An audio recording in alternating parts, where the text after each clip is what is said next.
tu arrives aux Bahamas, aux douanes, avec ton cruising permit, ils vont te donner un permis de pêche avec toutes les informations que tu dois savoir. Tu peux aller sur une application qui s'appelle Fish Rule. Puis là, tu vas voir toutes les sortes de poissons, si la pêche est ouverte, combien de quantité tu peux prendre. Sur l'application, on voit, mettons, par vaisselle de 10 langoustes par jour, exemple. Nous, au harpon, on fait plus de la pêche sélective. On peut pas tout pêcher la même journée. Jamais qu'on a attrapé 10 langoustes.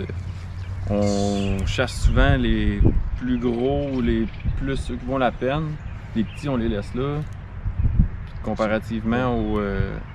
Parce qu'on s'avait fait poser la question, on avait l'air de pêcher pas mal puis de ramener pas mal de poissons puis de langoustes. C'est vraiment une pêche qui est responsable en soi, là, parce que comme Tommy dit, quand tu vois le poisson devant toi, t'es pas avec un gros filet à ramasser tout le fond puis après ça tu fais le tri.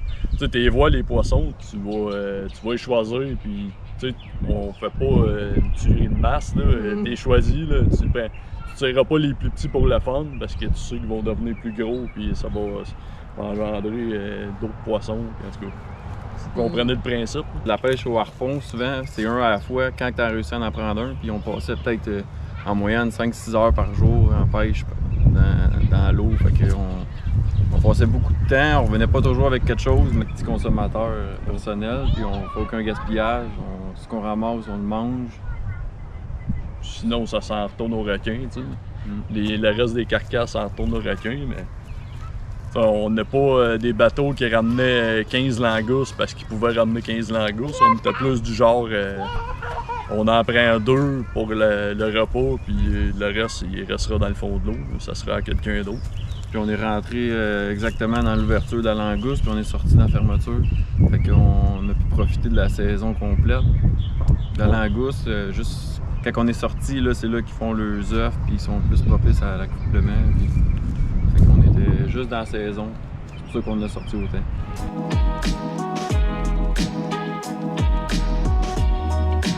À pêcher, dans les débuts, c'était pas mon préféré, mais à la fin, c'était rendu mon préféré. Là. La margate, il est quand même assez intelligent. C'est pas le poisson le plus facile à attraper. Il va tout le temps se cacher. Il doit arriver avant que tu le vois presque. Puis il est vraiment plus tactique à chasser, mettons. Là. Faut que tu te fasses un plan souvent pour aller le pogner. Ça, c'était mon poisson préféré à chasser. Le poisson le meilleur au goût, moi, j'ai trouvé que c'était le Queen Trigger, un poisson bleu avec plusieurs couleurs. Là, et ça goûtait pratiquement le poulet. C'est un poisson de récif. Puis vraiment beau, vraiment bon. Je vous le conseille. Moi, le poisson à pêcher, je te dirais le hogfish.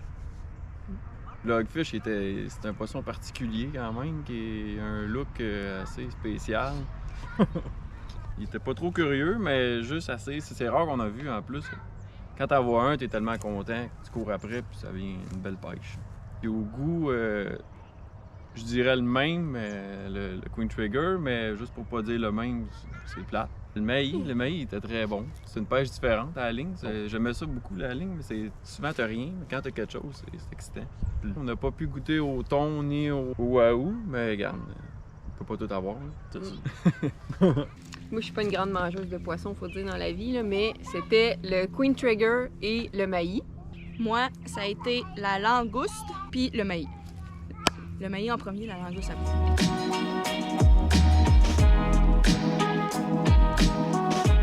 Ah, c'est facile, ça. Dans le fond, tu mets ton masque, tu mets tes palmes, tu sautes à l'eau, puis tu vas en voir partout. La plupart du monde pensait que c'était ça. Mais trouver une langouste, c'est assez difficile parce qu'il faut que tu trouves le spot, premièrement. Et ça peut ressembler à juste une roche dans le milieu du sable avec des trous en dessous, une cavité que les langoustes peuvent circuler. Tu sais, souvent, les cavités sont faites en angle comme ça, fait que la langouste peut aller s'écraser dans le fond, puis elle se défend juste avec ses antennes. Ça a plein de pics dans la face, puis En tout cas, tu veux pas l'affronter de face parce que ça pique pas mal, puis ils savent, fait qu'ils vont dans tous les trous. Le principe le plus simple, c'est de regarder dans les trous. Puis les premières affaires que tu vas voir, c'est des antennes. Tu vas avoir des antennes, ça ressemble à des bouts de branches, là, mais...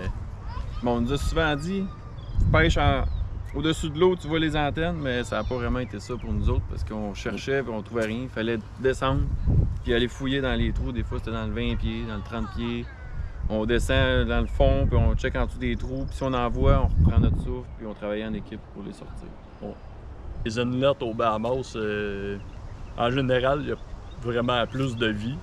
On dirait que toute la bouffe se ramasse là, fait qu'il y a plus de poissons. Il n'y a pas une grosse fenêtre de pêche parce que dans l'inlet, il y a du courant. Fait qu'il faut que tu prennes ça à l'étal, tu t'en vas pêcher 1 heure, 2 heures, selon les marées. Puis après ça, tu reviens avec ton lunch souvent. Ben, c'est là qu'on a fait nos plus belles pêches de tout le temps.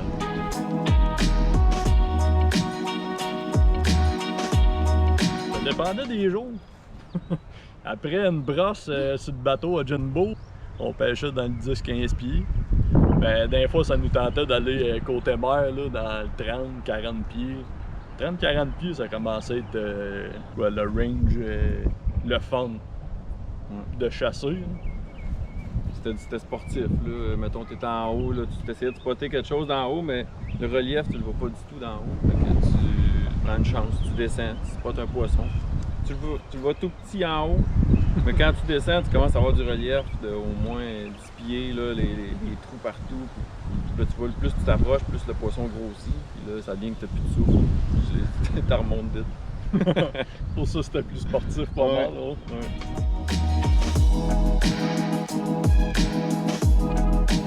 Évidemment, un masque, parce que l'ouvrir les yeux dans l'eau salée, bonne chance. Un bon masque adapté. Si l'eau rentre, aussitôt que tu descends en profondeur, tu as de la pression. L'eau rentre, c'est frustrant, tu vois rien. Un masque, un wetsuit, des gants, absolument. Vous allez voir que dans l'eau, on est comme des gros cocons. T'échappes ça à terre, puis ça fait, là, ben, t'es la même affaire dans l'eau. Fait que des gants, absolument, des bons petits gants. Wetsuit, des palmes. N'hésitez pas à avoir des palmes adaptées. À ne pas oublier des poids pour dans l'eau salée. L'eau salée est plus dense, fait que tu flottes un petit peu plus. C'est pas mal plus dur qu'à aller dans le fond quand t'as pas de poids. Quand t'es dans l'eau, avec les poids, ton wetsuit, tout ton équipement, tu prends une inspiration, t'es supposé d'avoir de l'eau qui reste au masque. Puis quand tu souffles ton air, t'es supposé te caler dans le fond. Ça, c'est pas mal de bons poids que tu peux avoir. Ça prend environ entre 4 à 10 livres. 4 à 12 livres. Dépendant, c'était pas de wetsuit, j'avais 4 livres. C'était assez, mais avec un wetsuit, ça m'aurait pris pas mal plus que ça. Moi, j'avais 6 avec un wetsuit, puis j'étais correct. Si vous chassez la langouste, vous allez voir que des fois, l'eau est vraiment claire, c'est le fun. Mais elle peut être brouillée aussi. Quand le reflet du soleil vient d'en haut, puis tu essaies de regarder dans un trou noir, tu vois absolument rien. Fait qu'une flashlight submersible, ça peut vraiment être de quoi qui est le fun pour chasser la langouste ou même un poisson, n'importe quoi, là, parce que tu vois dans le tout. Moi, je suis quand même frileux dans l'eau. L'eau est souvent à 70 ou 80, dépendant des spots aux Bahamas. Puis quand tu pêches longtemps, tu viens que t'as froid, puis tu viens que tu vides ton énergie complètement, tu viens les lèvres bleues. tu pourrais rester pas mal plus longtemps qu'un wetsuit, il vaudrait la peine d'en avoir un. Je n'en avais pas, j'avais juste un rash guard, juste pour me protéger des coraux, mais c'est pas ça qui me réchauffait. Ça aurait pris un wetsuit. Spear pole, parce qu'au Bahamas, pas le droit de spear gun. Tout ce qui se déclenche avec une gâchette ou de quoi, c'est illégal au Bahamas. On a le droit à une canne à pêche. L'arme principale pour chasser le poisson là-bas, c'est spear pole. C'est juste une pole avec un élastique que tu te mets autour du pouce, puis là tu lâches, puis ça s'en va dans le poisson. Nous, on marchait souvent avec 2 spear poles. On ne savait pas au début, on en a acheté d'autres par après. Mais quand tu chasses la langouste, souvent c'est dans les récifs. Avec plus de petits trous, c'est plus compliqué. Des fois, faut tout le temps t'es pris dans des trous. Puis des fois, c'était on appelait ça des long shots, là, des tirs de sniper. Il faut une plus longue lance. Souvent, on gardait plus les prises avec les flappers. C'est comme un pic, mais avec un petit retien, si on veut. Quand il rentre dans le poisson, il relève, puis il ressort plus. Fait que aussitôt qu'il est piqué avec ça, t'es sûr de l'avoir. Il y a des 3 pics des fois, c'était moins efficace, on trouvait. Ouais. Tu veux pas blesser les poissons, mais des fois, tu fais juste piquer, les 3 pics qui piquaient, puis ils ressortaient. Des fois, souvent, quand les poissons étaient trop gros, c'était pas efficace. Plus qu'il est petit, plus c'est efficace, mais 3 pointes, là, quand tu vas chasser le plus gros, là, ça commence à être pas mal moins efficace.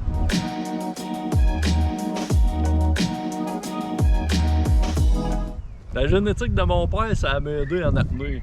Non, c'est sûr que oui. Je me rappelle quand on était petit, là, on faisait des concours de celle qui restait le plus longtemps dans l'eau. Bien sûr, il me faisait gagner, là, mais la meilleure manière de garder son souffle dans l'eau, c'est d'être calme. Fait que peut-être ça a été bénéfique pour moi. C'est à force d'en faire, ton souffle, il va venir... tu vas avoir un meilleur souffle, carrément, à force d'en faire. Plus que tu connais ton environnement, plus que tu es calme.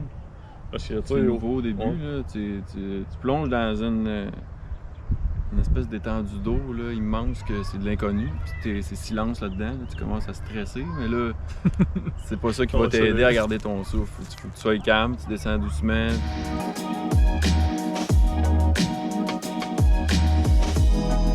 Ceux qui se demandent si ça se fait, ça se fait. Je suis toujours en vie.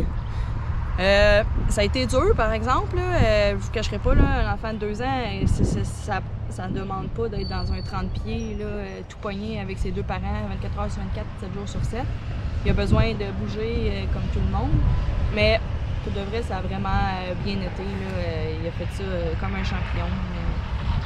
Aussitôt qu'on avait des plages où qu'on pouvait sortir, on y allait, le faire courir. Je parle comme si c'était un chien. Il avait vraiment besoin de courir. On avait apporté son vélo, il a fait du vélo, les parcs aussi, là, ça, on s'entend, vous savez, là, si vous nous écoutez, les parcs, c'est important. Sinon, on avait emmené des petits jouets qu'il a joué. Il a écouté aussi la tablette. Des fois, j'avais pas le choix, là. Je pouvais pas m'en occuper, Tom non plus. Il a mis des films, puis il a bien aimé ça. Fait que c'est ça. Il a écouté Pat' Patrouille. Ça, il a écouté la Pat' Patrouille. Ah, puis Coco Melon aussi. Pat' Patrouille, Coco Melon, là, plus capable. Ben, le matin, il se lève vers 7, 7h30. On est quand même chanceux, là. On a un enfant qui se couche à 7h puis qui se réveille à 7h30 puis 0 dans la nuit. Là. Fait que... Il se réveille à 7h30 puis le matin, souvent, c'est là qu'on fait le plus d'activités parce que il se réveille tôt puis nous aussi. Fait que, après ça, il déjeune, on joue.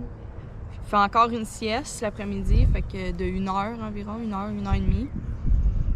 L'après-midi aussi, quand on peut, on sort aux plages, puis dans des endroits comme ça. On soupe le soir vers 5-6 heures, puis il se couche à 7 heures. Puis c'est ça, sa journée.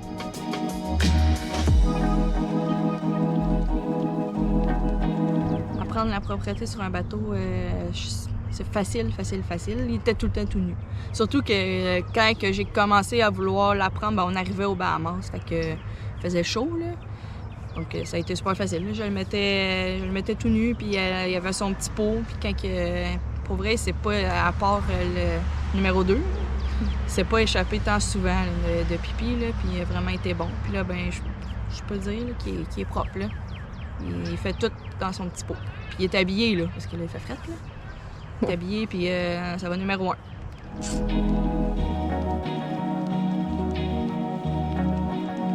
La chose la plus essentielle qu'on a achetée avec Edouard, ça a été un banc d'auto. On s'était dit qu'on l'emmenait, finalement, on a dit ben non, on n'aurait jamais besoin de ça. Puis en navigation, pour vrai, si on n'avait pas eu le banc, ça n'aurait pas marché. Là. Quand, mettons, ça brasse trop ou qu'on peut pas aller dans le bateau, ben on prenait le banc, on l'assoyait dedans, puis on savait qu'il était en sécurité, attaché. Fait que pour ça, vraiment, là, un essentiel, si vous avez un enfant, un banc d'auto. Quand ça brasse trop, des fois, moi, je suis pas capable de rentrer en dedans, puis lui non plus. À un moment donné, ça brasse. Fait qu'il a pu faire ses siestes dedans. Quand on l'assisait dedans, il faisait des siestes. Nous, on pouvait... Tom, mettons, quand il avait besoin d'aide, ben, je pouvais être là. Fait que c'était vraiment un essentiel d'avoir ça.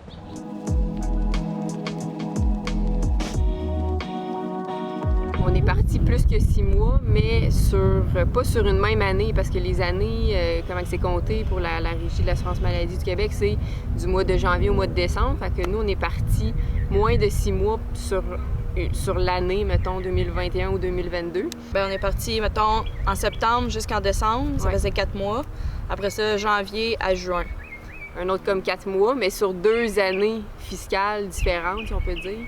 Donc, c'était Fait que- on pouvait le faire là, sans rien canceller, là, parce que sinon, c'est une fois aux 7 ans que tu peux partir 6 mois, mais c'est dans la même année. Donc, de juin à décembre, je pense. Là. Fait que si on avait décidé de rester plus longtemps aux Bahamas ou aux États-Unis, il aurait fallu qu'on fasse qu'on remplisse ce document là de la RAMQ pour faire la demande. On a le droit de faire une fois par 7 ans, mais là, nous, on n'avait pas besoin de faire ça vu que c'était pas plus de 6 mois dans la même année. Puis, il faut quand même, par exemple, aviser la RAMQ, il y a un document à remplir. On peut les appeler, ils nous envoient par la poste un document, on remplit, on indique nos dates de départ et de retour, puis le tour est joué.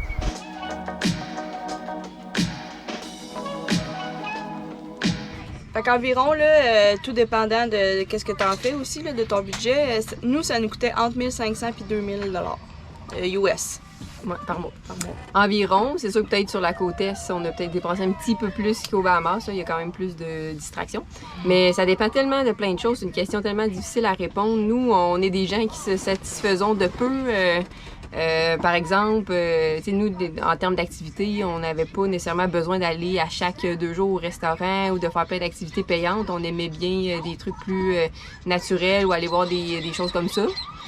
Aussi, on n'a pas pris aucune marina de tout le long. Fait que déjà ça, là, ça l'aide beaucoup. On était toujours à l'ancre. Pas de mooring non plus. Non, pas de mooring non plus. C'est ça. Les restos le moins possible. Nous, aller à la plage puis passer la journée là, ça nous satisfaisait amplement. C'est sûr qu'il y a toujours des dépenses inattendues là, qu'on calcule peut-être pas. Là, quand on a acheté l'autopilote, par exemple, ou des trucs qui sont un petit peu hors budget. Là, on avait quand même pensé à ça. Mais de dépenses courantes là, en termes eau, nourriture, diesel, tout ça, c'était plus autour de 1500-2000 par mois. Là.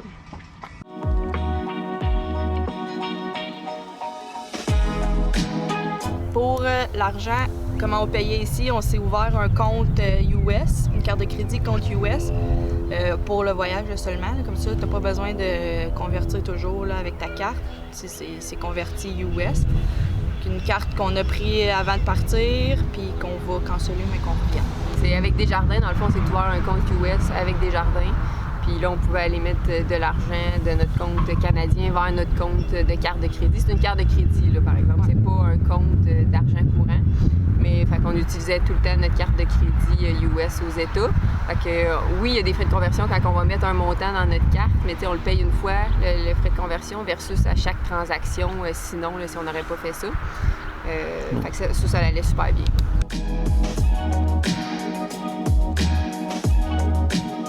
Avec Amazon, on était pas mal comblés. On utilisait ça au Canada. C'est pas vraiment la même affaire aux États-Unis, c'est différent un petit peu, mais il y a des lockers que tu peux faire livrer tes paquets directement dedans. Puis ils t'envoient un code, tu t'envoies au locker n'importe quelle heure du jour, selon la place ce qui est. Des fois, dans des dépanneurs, puis ils ferment à 11h, mettons, t'es pas capable d'y aller, mais la plupart du temps, on était capable d'avoir 24 heures pour aller chercher le colis là, facilement. Fait que Amazon, ça a été pas mal la manière de faire. Il y a une autre option sinon, c'est plus simple, c'est les marinas. Ça dépend du monde, il y en a qui vont arrêter souvent les marinas. Ça n'a pas été notre cas, fait que c'était pas une option vraiment. C'est ça, tu calls la marina d'avance, que tu vas faire livrer un colis, puis tu vas venir prendre un quai pendant une journée, puis tout va être réglé. Tu fais livrer ton colis à Marina. Aussi facile que ça, ils te gardent pour toi, puis après ça, ils te le donnent.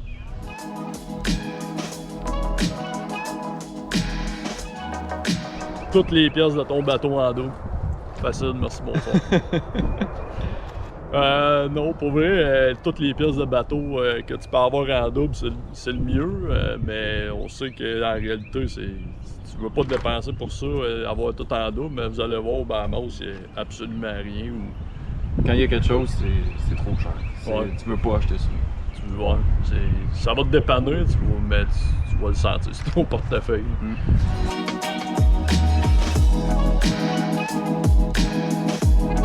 Le retour prévu, on est parti au mois de septembre pour revenir au mois de... Mois de juin. Au mois de juin. Ouais, dans ce coin-là. dans les alentours, dans ces eaux-là. Là, on revient au mois de juin, au Québec, revoir nos familles et amis. T'es-tu allé? On donne pas de date. Non. C'est comme ça, on sait pas, on peut pas savoir. Les plans en bateau, ça change.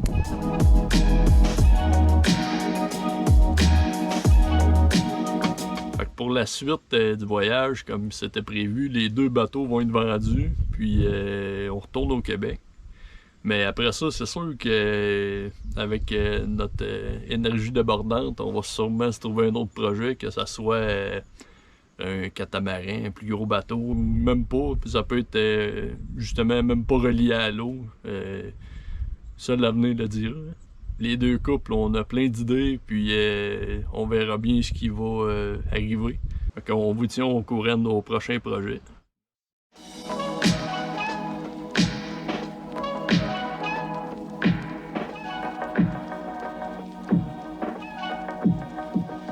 Ah oui, merci. Bonsoir. C'est dans la boîte.